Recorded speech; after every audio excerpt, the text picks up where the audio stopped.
Mabuyani munjani salibonani muli yeZimbabwe. Ngiyalamukela njalo kwenye episode engibuye ngiliphathele yona elangeni lanamuhla. Ithi ngitsho okuphakathi kwenhliziyo yami ngoba kunzima.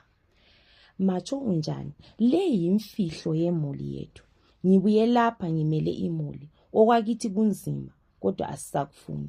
Thina we are a very wealthy family. Inotho yethu passed from generation to generation. Kodwa izinto esizenzayo ukuthi siyale sile notho leyi zinzima kakhulu. Mina ngiyindoda eleminyaka engu-35. Kithi umntwana wonke ma usule minyaka engu-10 uyaqala ama-rituals awemuli. Siyenza ama-rituals angu-3 ngomnyaka. Esi-4 siyenza ma kungafa umuntu. Lawa 3 ayafana, ngizacasisa mbijana. Siwenza ngoJanuary, June lo December. Imuli yonke siyahamba ekhaya siyebuthana. Ngo-11 ebusuku siyasuka siye entabeni eseduze lomuzi wethu.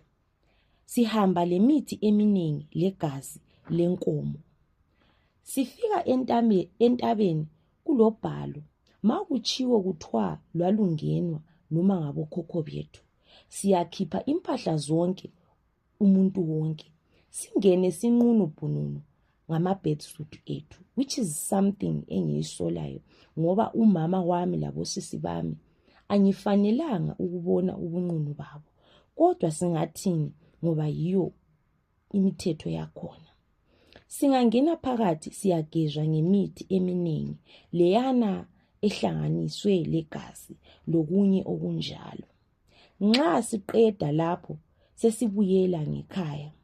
Leyi i-ritual yesi-4 ngomnyaka kufanele kufe umuntu oyedwa. Usually labana abayalayo ukuyenza lokho yibo abafayo. Engafa umuntu before ku-announcwa ukuthi usefile, abadala bayahamba ebhalwini loluyana begezisa isidumbu ngemithi. Amanzi akhona agezwe isidumbu bayabuya lawo yiwo aphekiswayo emfeni.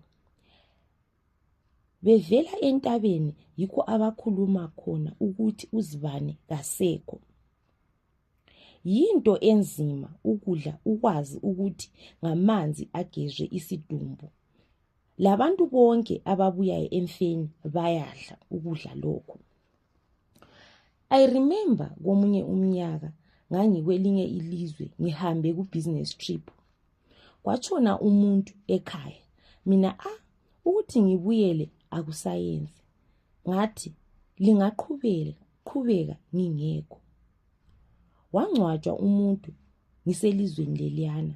Izinto zahle zaqalisa ukubheda. I-laptop yacitsha. Ngisathe kodwa ngangile presentation engangifanele ngiyenze. Akulanto engangingayenza ngoba i-presentation yakhona yayiphakathi kwe-laptop and yayi very important. Kuningi okwayenzakalayo lelo langa. Le promotion engangifanele ngiyithole konke kwahle kwaya egangeni. Zinengi izehlakalo ezayenzakalayo langa lelo.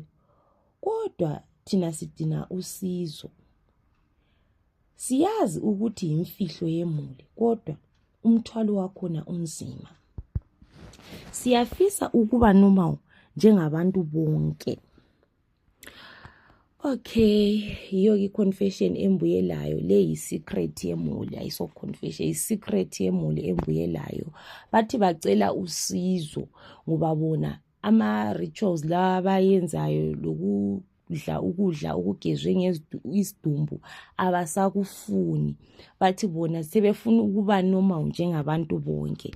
So bengicela libasize abakwanisayo ukubasiza ukuthi bephume kuma-rituals wona la awemuli ayephaswa from generation to generation. Bona bathi abasafuni la ukwenza lawo ma-rituals. Sebefuna ukuba ngabantu nje abanormal. Sebefuna ukuba lenotho enormal ngoba bathi bona bafundile ngendaba yokuthi bale mali bafundile, so bafuna ukuqalisela khonapha ekufundeni bedinge imisebenzi. Abasafuni ukuthi inotho yabo ibe connected lakhonokho kwemuli. So bengicela libasiza abakwanisayo ukubasiza lakwanisa ukungithinta ku-inbox and then sengiconnecta labo. Abalama secrets lama confession bengicela lisende kunamba zona lezo njalo. Ngiyabonga muli yeZimbabwe, ndabuka kwasho.